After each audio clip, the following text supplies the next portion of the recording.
Mon frère prétentieux a exigé que je paye son loyer, puis ma mère m'a mis un ultimatum, soit je me porte au signataire de son prêt de 200 000 €, soit elle me coupe tout contact pour Noël. Alors j'ai annulé toutes leurs factures et je suis parti vivre à l'étranger. Je m'appelle Céleste, j'ai 29 ans.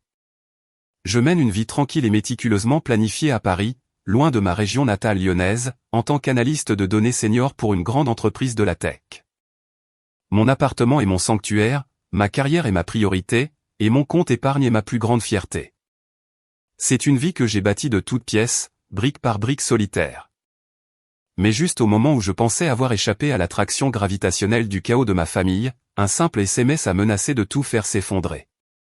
La notification a retenti un mardi après-midi, une interruption discordante dans le silence concentré de mon bureau à domicile. J'étais plongé dans un modèle de données complexe, décelant des schémas qui prédiraient les tendances du marché pour le prochain trimestre. C'était le genre de travail que j'adorais, logique, propre et heureusement dépourvu d'émotions humaines. L'écran s'est allumé avec un message de mon jeune frère, Benoît. Mon estomac s'est instantanément noué. Les textos de Benoît n'étaient jamais de simples nouvelles. Ils étaient toujours les précurseurs d'une nouvelle demande, d'une nouvelle crise que seul moi pouvais résoudre. Pendant des années, j'avais été la réparatrice attitrée de la famille, la grande sœur fiable, le filet de sécurité financier. J'avais payé ses manuels universitaires, co-signé pour sa première voiture et couvert son loyer plus de fois que je ne pouvais les compter. Je l'avais fait par sens du devoir, croyant à tort que mon soutien l'aiderait finalement à trouver sa voie. Mais à chaque aide, sa situation semblait devenir moins stable, et ses attentes plus audacieuses. J'ai balayé la notification, mon curseur planant toujours sur une ligne de code. Le message disait « Salut, alors je quitte mon boulot. C'est un environnement toxique. Aucune possibilité d'évolution. Tu me couvriras pour le loyer pendant quelques mois, n'est-ce pas? Juste le temps que je lance ma start-up. » Ce n'était pas une question. C'était une affirmation, une déclaration de ses plans et de mon rôle dans ceci. Il n'y avait pas de « s'il te plaît », pas de « peux-tu m'aider », juste la supposition désinvolte que mon revenu était à sa disposition. Mes doigts se sont figés sur le clavier. L'audace était à couper le souffle.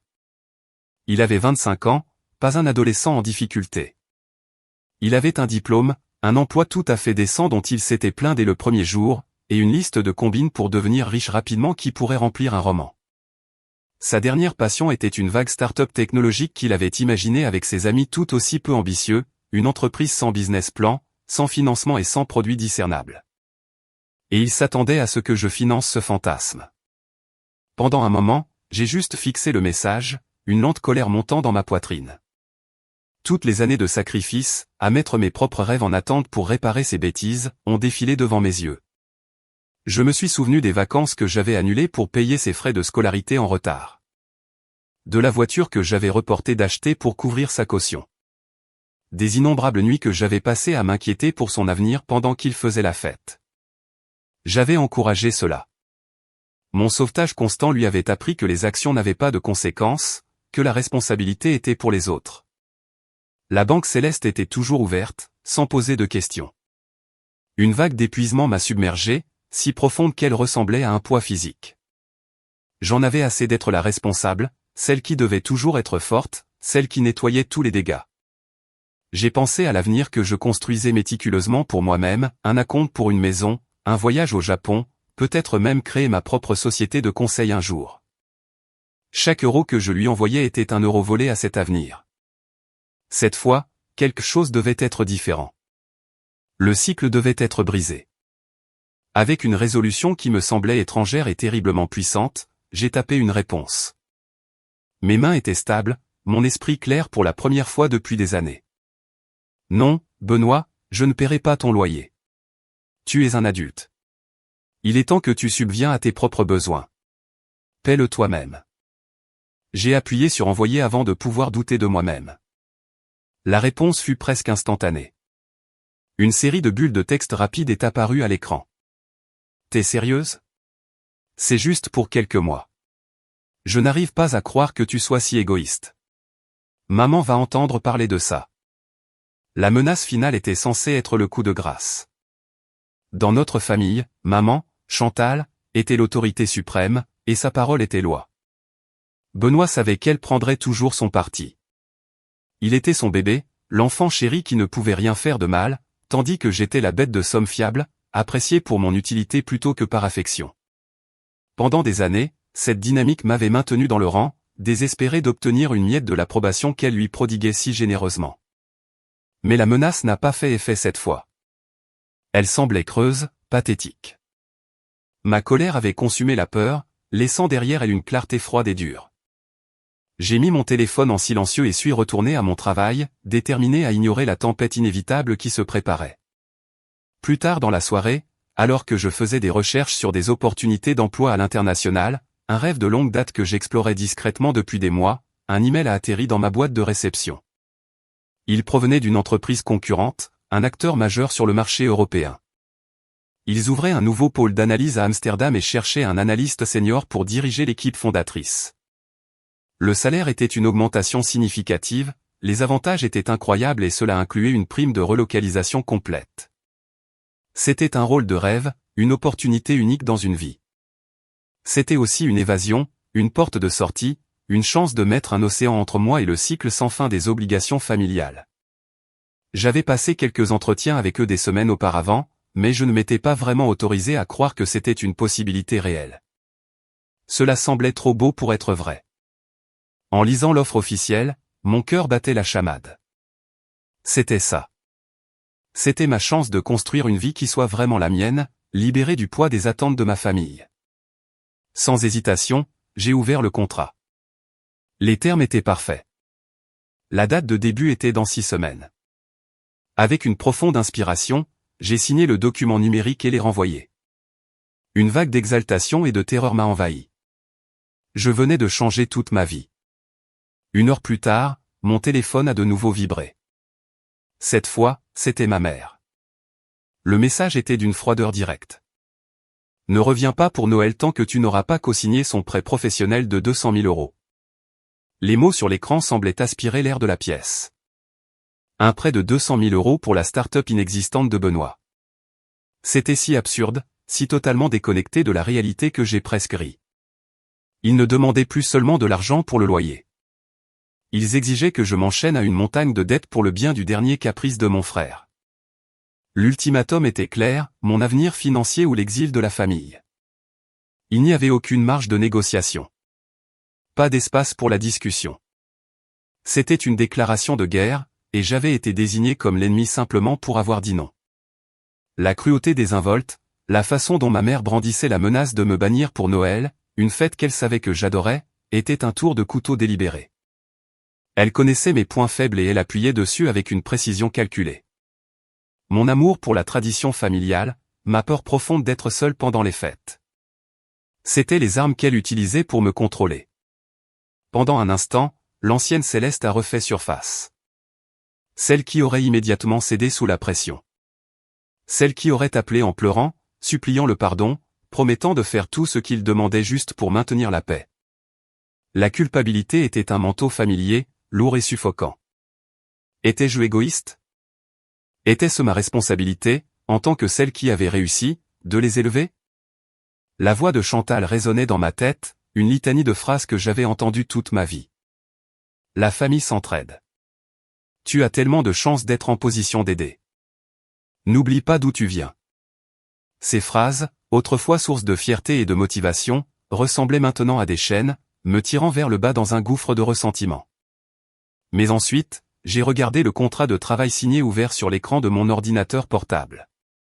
Amsterdam, une nouvelle vie, une page blanche. L'image était une bouée de sauvetage, un rappel tangible que j'avais un autre choix. Je n'avais pas à être leur filet de sécurité, leur fond d'urgence, leur bouc émissaire. Je pouvais être ma propre personne, selon mes propres termes, à un océan de distance. La colère est revenue, vive et clarifiante. Il ne s'agissait pas d'aider Benoît. Il s'agissait de contrôle. Il s'agissait de l'incapacité de ma mère à accepter que j'ai ma propre vie, une vie qui ne tournait pas autour d'elle et de mon frère. Il s'agissait du refus de Benoît de grandir, de faire face aux conséquences de ses propres choix. Ils avaient construit un écosystème confortable de droits acquis et d'assistanat, et mon refus de jouer mon rôle les avait mis en panique. Le prêt de 200 000 € n'était pas seulement pour une start-up. C'était une tentative désespérée de maintenir le statu quo, d'acheter à Benoît quelques années de plus pour éviter ses responsabilités, et de réaffirmer leur contrôle sur moi. J'ai pensé à ce que signifierait co-signer ce prêt. Ce serait une condamnation à mort financière. Cela manquerait à leur irresponsabilité pendant des décennies. Je ne pourrais jamais acheter de maison, épargner pour ma retraite ou investir dans mon propre avenir. Ma vie deviendrait la garantie de son fantasme. Le choix qui, quelques instants auparavant, semblait angoissant était maintenant d'une simplicité frappante. C'était eux ou moi. Et pour la première fois de ma vie, je me choisissais. Cette nuit-là, impossible de dormir. Mon esprit s'emballait, alternant entre une fureur juste et une tristesse déchirante. Je pleurais la famille que j'aurais aimé avoir, celle qui aurait célébré mon succès au lieu de le voir comme une ressource à piller. Je pleurais la perte de l'amour de ma mère, réalisant avec une clarté douloureuse qu'il avait toujours été conditionnel, fondé sur ma conformité et mon utilité. Vers 2 heures du matin, alimenté par un mélange de café et d'adrénaline, j'ai pris une autre décision. Il était temps de couper les ponts complètement.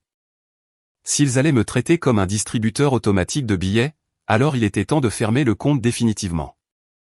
Je me suis connecté à mon portail bancaire en ligne. Mon nom était sur tout.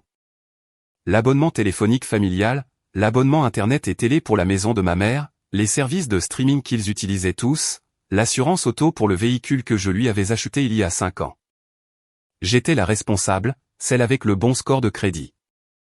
Donc, naturellement, chaque facture s'était retrouvée à mon nom. J'avais mis en place les paiements automatiques il y a des années, et je n'y avais jamais repensé. C'était juste une autre partie de mon rôle de pourvoyeur de la famille. Un par un, j'ai parcouru la liste.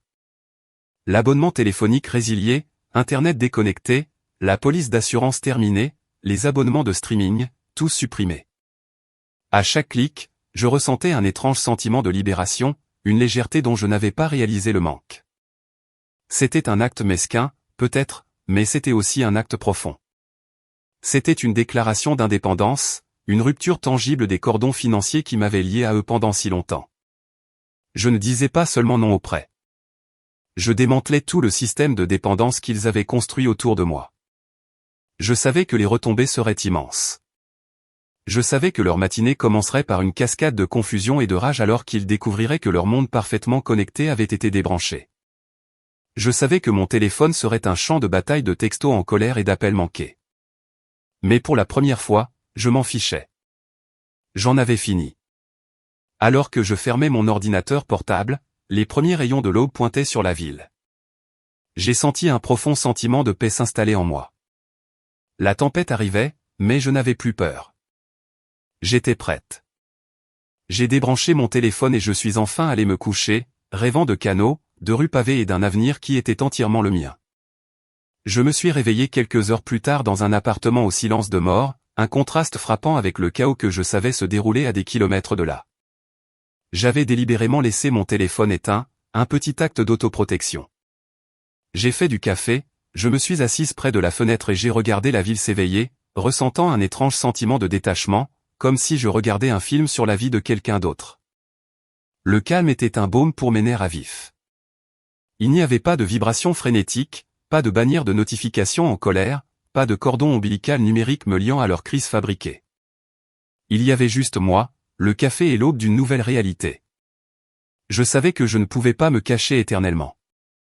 Mais pendant ces quelques heures, je me suis autorisé à exister dans une bulle de paix. Vers le milieu de la matinée, ma curiosité et un sentiment de sombre nécessité ont eu raison de moi. J'ai branché mon téléphone et l'ai allumé. L'appareil a explosé. C'était un assaut numérique, un barrage incessant de notifications qui a fait vibrer et trembler le téléphone dans ma main pendant près d'une minute entière. 52 appels manqués, 27 de Chantal, 25 de Benoît. Un flot de messages textes et de messages vocaux a suivi. Le volume était stupéfiant, un témoignage du niveau de panique que j'avais déchaîné. J'ai d'abord ouvert les textos, faisant défiler la cascade d'indignation et d'incrédulité.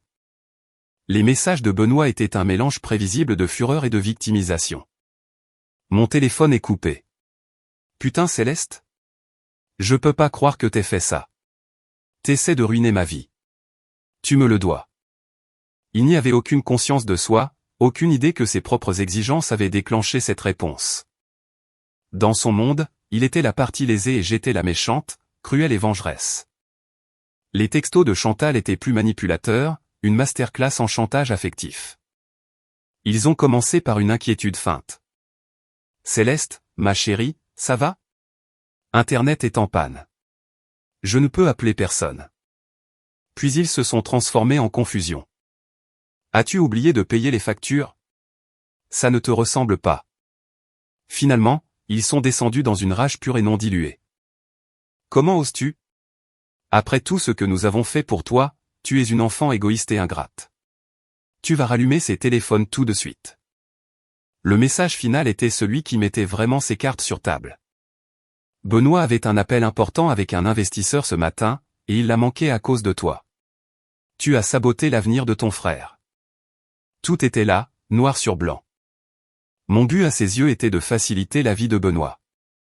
Ma propre carrière, mes propres rêves, ma propre sécurité financière, tout était secondaire à ses besoins. Mon succès n'était pas quelque chose à célébrer. C'était une ressource à utiliser à son profit.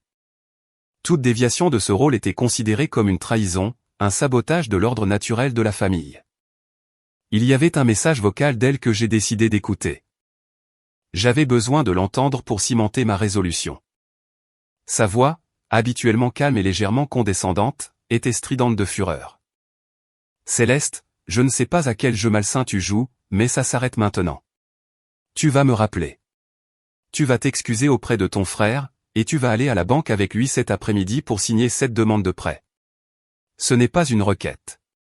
Tu as un devoir envers cette famille. Si tu penses que tu peux simplement nous couper les ponts et t'enfuir vers une vie de fantasmes, tu te trompes lourdement.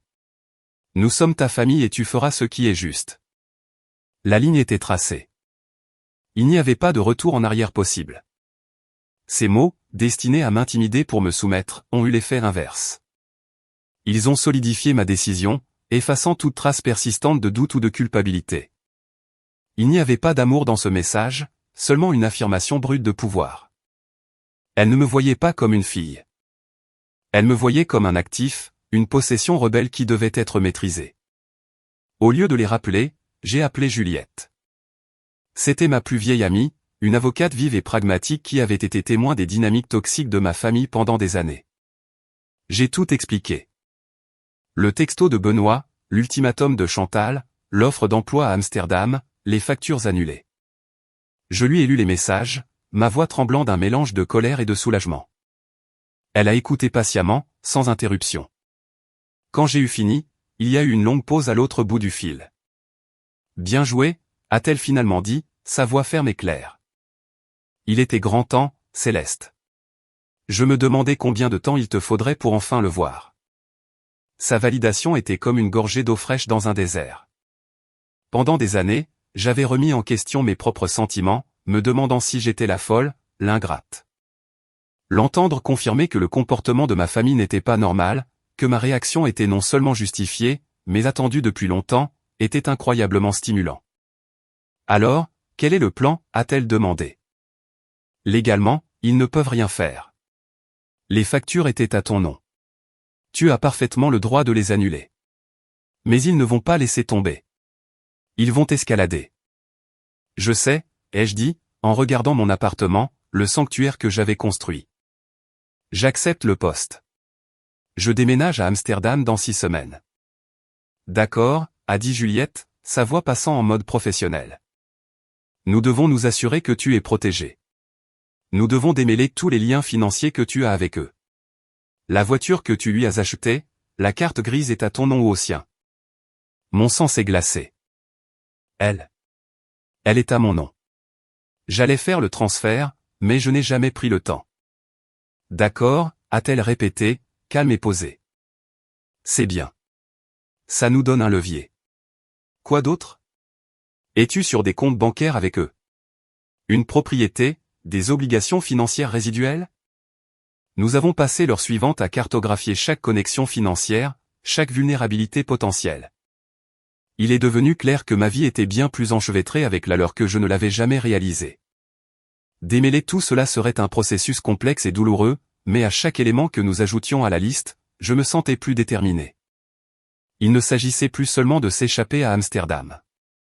Il s'agissait d'un démantèlement systématique d'une vie d'abus financiers et émotionnels. Il s'agissait de reprendre ma vie, un contrat annulé, une carte grise transférée à la fois. La ligne avait été tracée, et j'étais enfin du bon côté. Armé d'une liste de contrôles et des conseils juridiques de Juliette, j'ai commencé le processus méticuleux de désenchevêtrement financier. C'était comme pratiquer une chirurgie sur ma propre vie, coupant les parties malades pour sauver l'ensemble. Le premier problème, et le plus immédiat, était la voiture que j'avais achetée pour Chantal. C'était une berline récente et fiable que j'avais payée comptant pour son 50e anniversaire, un geste qui, j'espérais, me vaudrait un moment de fierté maternelle authentique. La carte grise et l'assurance étaient toujours à mon nom, un détail que j'avais négligé dans le tourbillon de la vie. Suivant les conseils de Juliette, j'ai contacté une société de reprise de véhicules. La conversation était surréaliste. J'ai expliqué que j'étais la propriétaire légale du véhicule et que je devais le récupérer de la propriété de ma mère.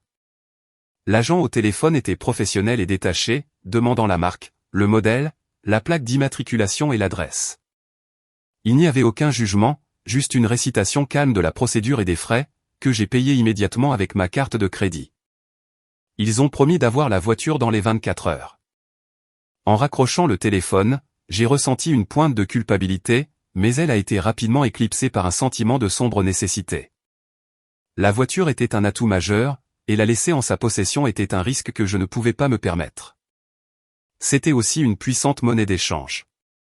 Le suivant sur la liste était un compte épargne joint que j'avais ouvert avec ma mère des années auparavant. C'était censé être un fonds d'urgence pour elle, et j'étais la principale contributrice, y déposant quelques centaines d'euros chaque mois. Elle y mettait rarement, voire jamais, de l'argent, mais elle avait un droit de retrait total. J'avais toujours eu confiance qu'elle n'en abuserait pas. Maintenant, cette confiance était brisée. Je me suis connecté au compte, le cœur battant.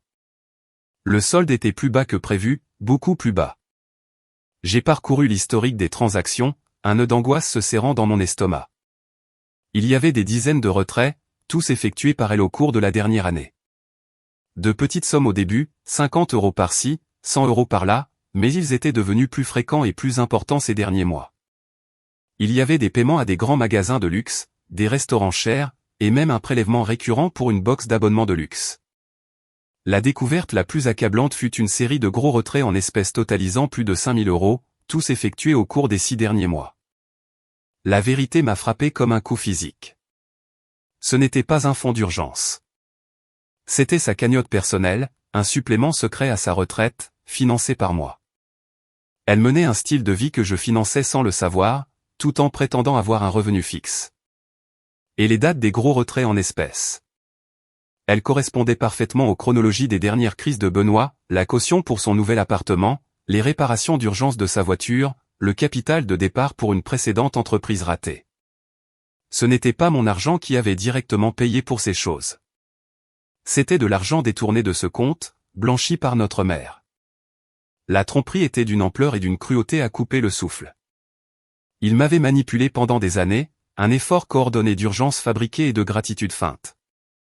Benoît créait la crise, Chantal jouait l'intermédiaire inquiète, et moi, la fille dévouée, je fournissais la solution, ne soupçonnant jamais que l'argent passait simplement d'une main à l'autre. La rage qui m'a rempli était froide et pure. Elle a brûlé les derniers vestiges de culpabilité et de sentimentalité. Ce n'était pas une famille dysfonctionnelle. C'était un complot. Je n'étais pas un être cher. J'étais une cible. J'ai immédiatement transféré le solde restant, une somme dérisoire de moins de 1 000 euros, sur mon compte courant personnel et j'ai lancé la procédure pour fermer définitivement le compte joint. La banque m'a informé que, puisque j'étais la titulaire principale du compte, sa signature n'était pas requise.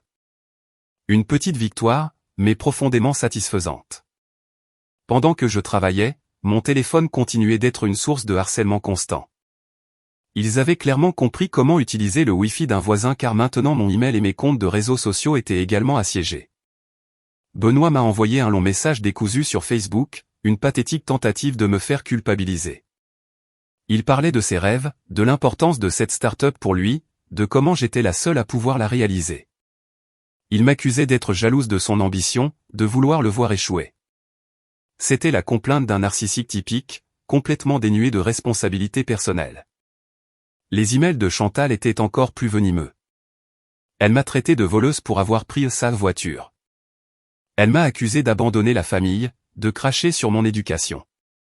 Tu as un cœur sombre et cruel, Céleste, a-t-elle écrit. Un jour, tu seras vieille et seule, et tu regretteras ce jour. Tu reviendras en rampant, et nous ne serons pas là pour toi. Les menaces étaient conçues pour s'attaquer à mes peurs les plus profondes, mais elles avaient perdu leur pouvoir. La découverte de leur tromperie financière à long terme m'avait immunisé contre leur poison émotionnel. Ils n'étaient pas ma famille. C'étaient des escrocs qui partageaient mon ADN. Tard cet après-midi-là, Juliette a appelé avec une mise à jour. Elle avait enquêté sur la légalité du prêt professionnel que Chantal essayait de me forcer à co-signer. C'est pire que ce que nous pensions, a-t-elle dit, la voix sombre. L'entreprise, c'est juste Benoît. Il n'y a pas de SARL, pas d'entité juridique, rien. C'est une demande de prêt personnel déguisée en prêt professionnel. Et l'adresse qu'il a indiquée pour l'entreprise, c'est la maison de Chantal. Il n'a pas de business plan, pas de prévision de revenus, rien qu'un prêteur légitime n'approuverait jamais sans un co-signataire avec un score de crédit parfait et des actifs importants. Céleste, il ne te demandait pas d'investir dans une entreprise. Il te demandait de garantir personnellement un prêt de 200 000 € sur lequel il aurait un contrôle absolu avec zéro responsabilité. La dernière pièce du puzzle s'est mise en place. Il n'a jamais été question d'une start-up. Il s'agissait de mettre la main sur une énorme somme d'argent, mon nom étant le seul en jeu quand elle disparaîtrait inévitablement. La préméditation, le sang-froid pur de l'acte était stupéfiant.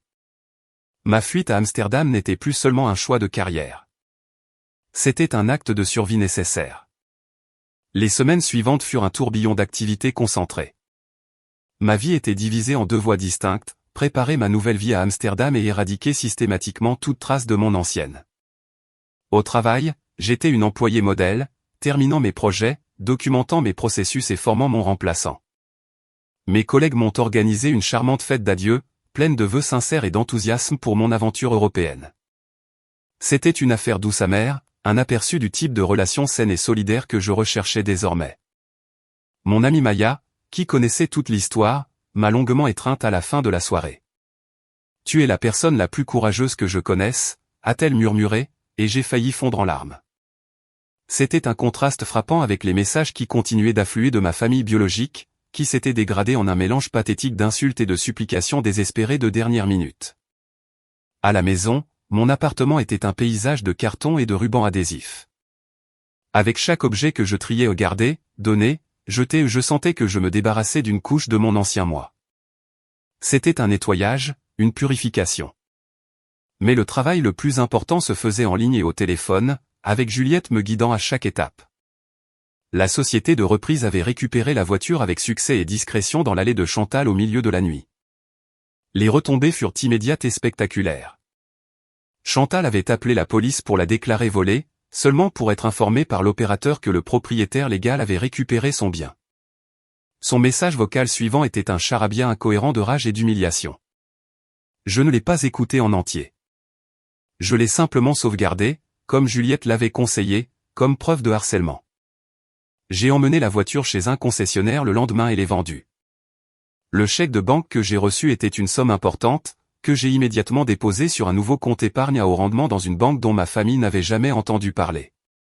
C'était mon fonds d'évasion, mon nouveau départ, ma liberté. La chaîne suivante à briser était mon rôle de contact d'urgence pour Chantal et Benoît. Je me suis connecté au portail patient en ligne de ma mère pour son cabinet médical et je me suis retiré, inscrivant Benoît comme son contact principal. J'ai fait de même pour tous les autres services auxquels je pouvais penser. Je me retirais méthodiquement de leur vie, morceau par morceau numérique. La tâche la plus difficile était de gérer la maison de mon enfance. Mon père, décédé une décennie plus tôt, avait laissé la maison à ma mère et à moi en indivision. Mon nom était sur l'acte de propriété, un fait qui avait toujours été une fierté pour moi, un lien avec mon père. Maintenant, c'était un passif, un dernier lien tangible qu'il pouvait utiliser contre moi. Juliette était sans équivoque. Tu dois forcer la vente. C'est le seul moyen de récupérer ta part et de couper le lien complètement.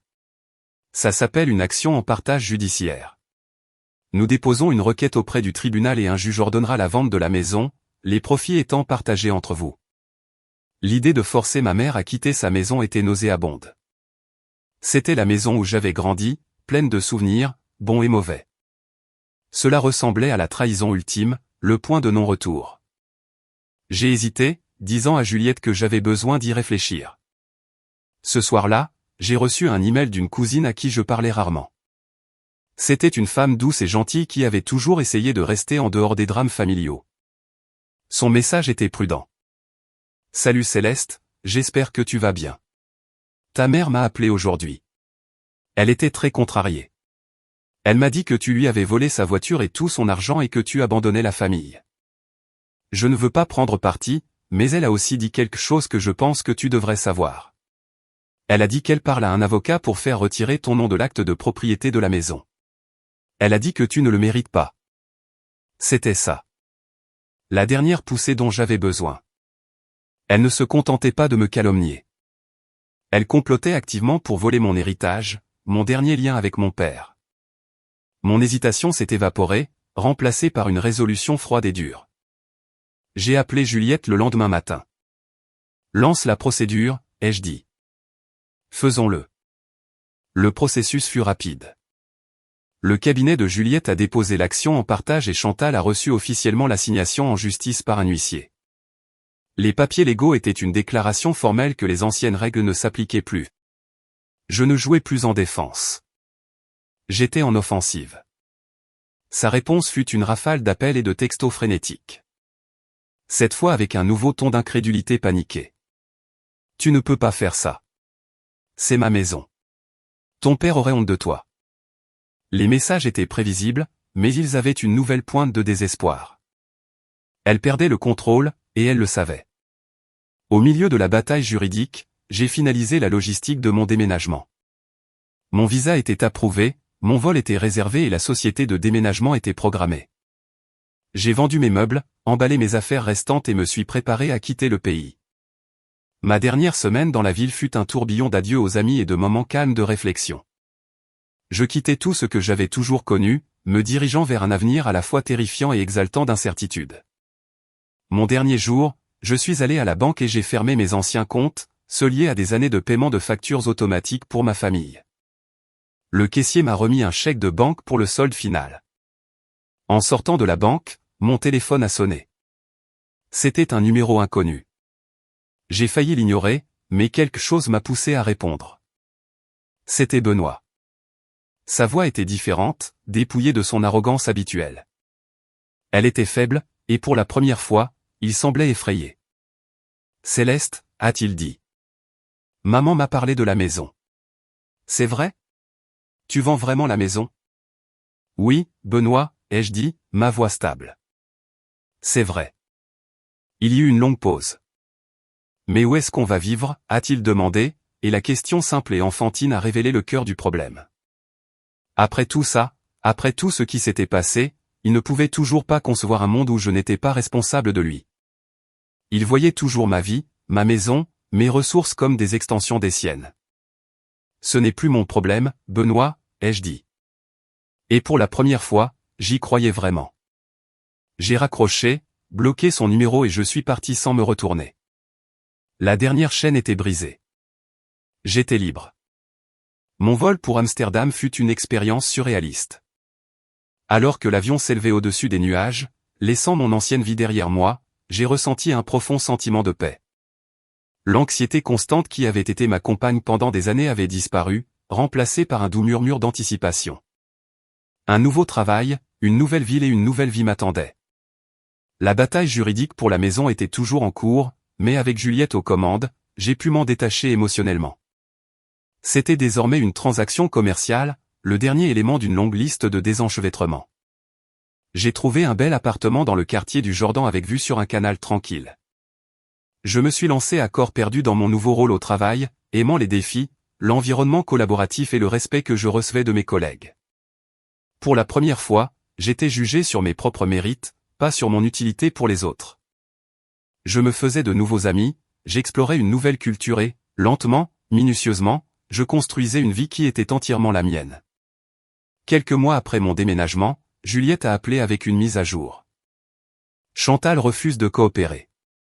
Elle ignore toutes les demandes de l'agent immobilier, refuse les visites et a déposé une contre-plainte futile contre toi pour détresse émotionnelle et soutien financier. C'est une tactique dilatoire classique. Elle pense que si elle rend ce processus assez pénible, tu abandonneras et la laisseras garder la maison. Alors, qu'est-ce qu'on fait, ai-je demandé, un sentiment familier d'épuisement s'insinuant. On utilise l'option nucléaire, a dit Juliette, et je pouvais presque entendre la sombre satisfaction dans sa voix. Le juge en a assez de ces jeux.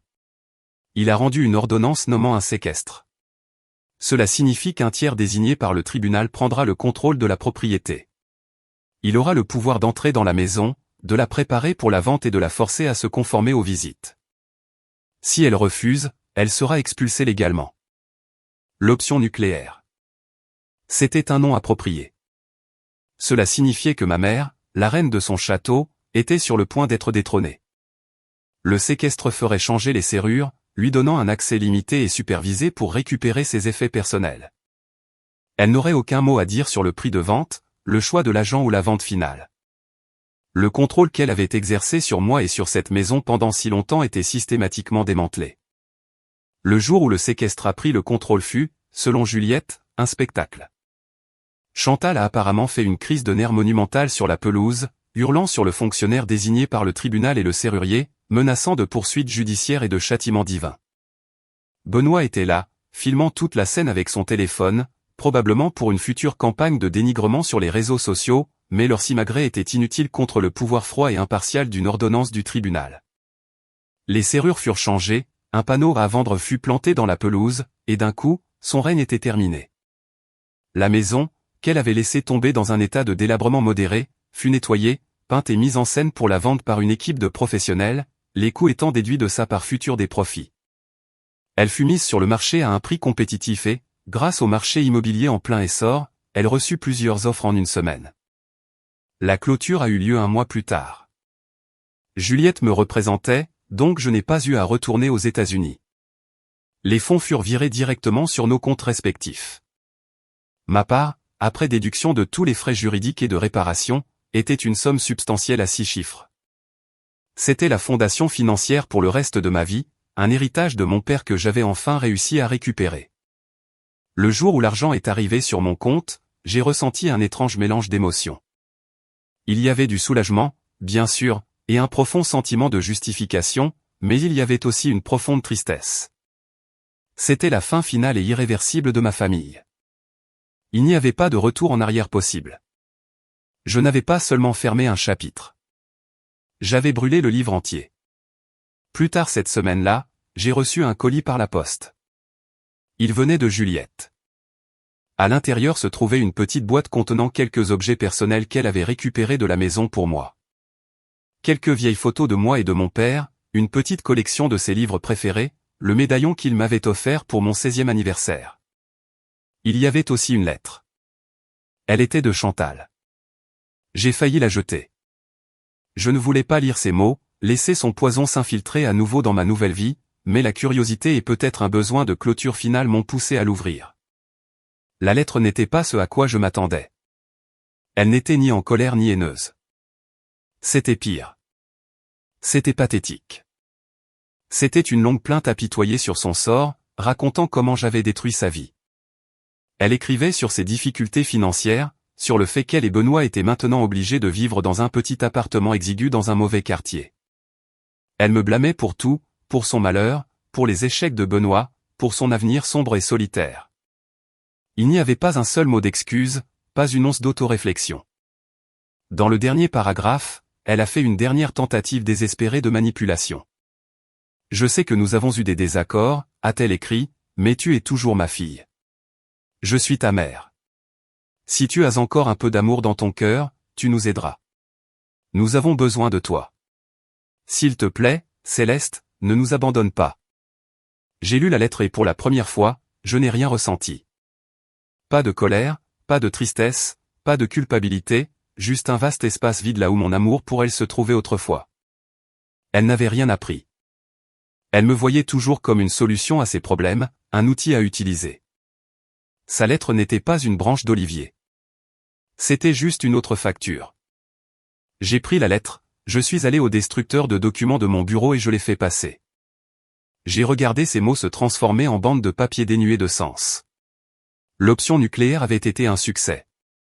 Elle n'avait pas seulement forcé la vente de la maison, mais elle avait aussi finalement anéanti l'emprise émotionnelle qu'elle avait sur moi. La guerre était finie. J'avais gagné. La vie à Amsterdam était tout ce que j'avais espéré et plus encore. Le rythme de la ville était un contrepoint doux au rythme frénétique de mon ancienne vie. Je me rendais au travail à vélo le long des canaux, je passais mes week-ends à explorer les musées et les galeries d'art, et j'ai développé une profonde appréciation pour les stroopwafels et les cafés bruns chaleureux. Mon travail était épanouissant. Mes collègues sont devenus de vrais amis. Et j'ai même commencé à sortir avec un homme néerlandais merveilleux, Pierre, qui était gentil, respectueux et complètement indifférent à mon salaire. Il était architecte paysagiste, et il était plus intéressé par la beauté du monde que par la taille de mon compte en banque. Pour la première fois, j'étais dans une relation où je me sentais vu et apprécié pour qui j'étais, pas pour ce que je pouvais fournir. Je n'ai plus jamais eu de nouvelles de Chantal ou de Benoît. Après mon acte final de raccrocher au nez de Benoît et de déchiqueter la lettre de Chantal, un silence profond et béni s'est installé. Juliette a réglé les derniers détails juridiques, et mon seul lien avec mon passé était mon amitié avec elle et quelques autres amis de confiance de chez moi.